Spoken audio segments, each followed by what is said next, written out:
What's up mga Megs? Advance Merry Christmas, more ligayang Pasko. Tanawan na ako na din sa may booth sa ABS-CBN, din sa may MOR. O, gikan lang tanan na og Aquaman nga kauban si Kakay Babe. Pero wala namin naka-video dito. Kay nag-agpas mi, kay mo ato siya og buhol. So, medyo sad ko karon. Pero, happy ko gihapon kay nakita ko sa Aquaman, the most anticipated DC nga movie for this year, no? Kay mukha naman din 2018 muhawa naman din 2019 lahi na pud nga movie, but syempre si Jason Momoa ang atong actor nga nagganap as Aquaman. Of course nakita nato dito nga kaning murag bright siya nga movie, no? Bright siya, dili siya dark pareha sa atong mga past nga mga DC movies sa Justice League, medyo ni flop. And murag nasubraan lang siguro og kuan, kanang nasubraan lang og kanang bitong dagang kaayo mga moment gid niya, kanang bitong pinaastig moment, kanang mga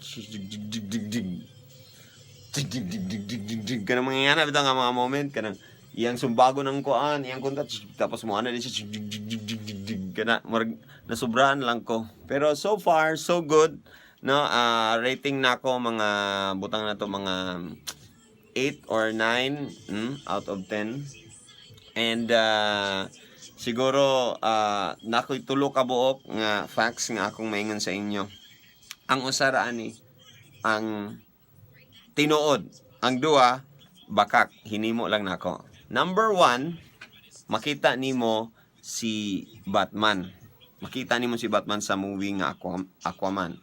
Number 2, si Mera, katong pula og buhok nga babae, muna siya dahilan daw nga mamatay ang usa sa pamilya ni Aquaman. Number 3, maguba ang weapon ni Aquaman. Maguba, mabuak ang weapon ni Aquaman. Asa man nato ang tinuod. Kung wala pa mo makita og Aquaman, tanan mo karon with your family and your friends and have a Merry Christmas ahead. More ligayang Pasko mga pamilya. Bye-bye!